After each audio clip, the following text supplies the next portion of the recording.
Bueno, pues hoy es martes, esto es Lifters. Como veis, seguimos con la edición de verano. Durante estos días, estos meses, estas semanas, lo voy a hacer así el podcast de manera un poco más desenfadada. Si ya era poco desenfadado, ya era poco informal, pues ahora va a ser más todavía. Pero bueno, espero que os guste de todas formas. Hoy quería como hilar un poco más fino con lo que dije ayer. O sea, ayer hablé un poco acerca de cómo calcular nuestros requerimientos diarios, que era muy sencillo realmente. Pero luego en Instagram, que por cierto en @ivyamazares me podéis preguntar un montón de cosas, pues eso, me preguntaron algunas personas, sobre todo por el hecho de por qué yo recomendaba 2 gramos de proteína por kilo y por qué no más en caso de volumen, que si tomábamos más posiblemente ganáramos más músculo. A ver, como dije, normalmente esto no quiere decir que tomemos más proteína y vamos a ganar más músculo. Esto no funciona así, o sea, esto es igual que el entrenamiento. Hay un volumen mínimo el cual tenemos que llegar para conseguir adaptaciones y un volumen máximo el cual si nos pasamos posiblemente no solamente no nos recuperemos bien de los entrenamientos, sino que vayamos hacia atrás. Con el tema de la proteína no es que vayamos hacia atrás, o sea, por consumir más proteína de 2 gramos por kilo no vamos a retroceder, pero lo que sí puede pasar es que desperdiciemos absolutamente toda esa proteína que estamos tomando de más. Esto se ha visto sobre todo en numerosos estudios, me podría poner aquí a citar estudios, que si patatín, que si patatán, pero normalmente lo que se suele ver es que llegando a 1,8 gramos de proteína por kilo es más que suficiente, pero claro, aquí no estamos hablando del suficiente, estamos hablando de optimizar las ganancias de masa muscular, con lo cual no vamos a irnos al rango mínimo, o sea, al 1,8, vamos a ir un poco más allá, 2, 2,2, pero más de eso básicamente es desplazar otros macros.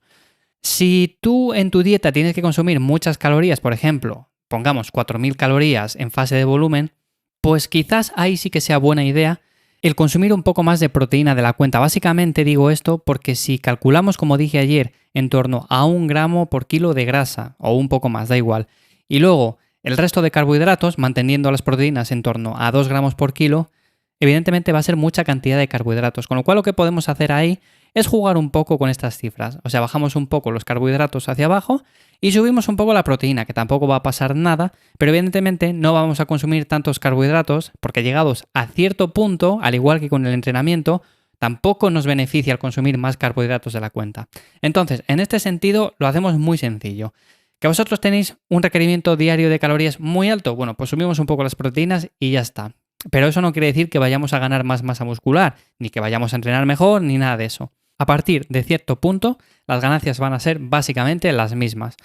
Y luego, si estamos en fase de definición, ahí sí que, como dije, es buena idea el subir un poco la cantidad de proteína. Más que nada porque de esta manera lo que vamos a conseguir es mantener más la masa muscular. Sobre todo porque en fase de definición, que tenemos dietas restrictivas, encima solemos hacer más cardio de la cuenta porque queremos definir antes. Bueno, lo típico que hacemos todos, que al final ciertas cosas están un poco mal hechas, pero es cierto. A ver, el cardio es un buen complemento, pero quizás nos pasamos muchas veces haciendo cardio, con lo cual simplemente vamos a utilizarlo como tal. Y la proteína la podemos subir, como digo, pues un poco para mantener esa masa muscular. Nos va a ayudar simplemente a eso. No nos va a ayudar a entrenar mejor, ¿eh? O sea, pasados esos 2,2 o 2,5 gramos por kilo, evidentemente toda la proteína que metamos no va a suponer una mejoría en ese sentido. No vamos a levantar tropecientos kilos más que los que éramos capaces de levantar.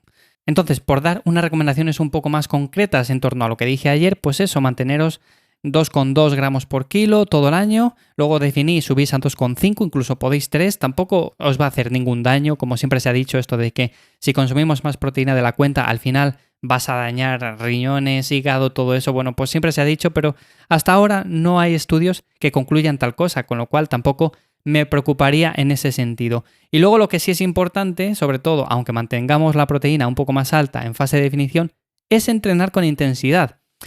El tema de entrenar con intensidad, que muchas personas todavía... ¿qué es entrenar con intensidad? O sea, es llegar al fallo, porque muchas veces... Mirad, el otro día, por ejemplo, estaba escuchando una entrevista que le decían a un chico que no se dedicaba a esto del entrenamiento, ni se dedicaba a nada de eso, pero él decía que él le gustaba entrenar como hobby personal, como lo que quieras, y que él, para conseguir resultados, la manera más efectiva de entrenar que había aprendido era llegar en todas las series al fallo. Pues a ver, ¿qué quieres que te diga? Yo si llego a todas las series al fallo tengo que descansar una semana entre cada sesión de entrenamiento, principalmente porque no hay Dios que luego se recupere de eso, básicamente. Entonces, hay que jugar muy bien con eso. ¿Qué es intenso? Bueno, pues intenso es básicamente estar cerca del fallo, que sí que puedes llegar al fallo en ciertos momentos puntuales, que hablamos el otro día de ello, pero llegar al fallo de forma sistemática me parece un completo error, sobre todo a no ser que entrenemos en casa con nuestro propio peso corporal y que hagamos un poco pues ejercicios básicamente analíticos, que no requieran mucho estrés a nivel del sistema nervioso central. Entonces, en ese sentido, sí que tendría sentido, en cierto modo, llegar al fallo muscular. Por ejemplo, curl de bíceps, extensiones de tríceps, todos esos ejercicios que son un poco más analíticos, menos demandantes, bueno, pues si llegamos al fallo no va a pasar nada.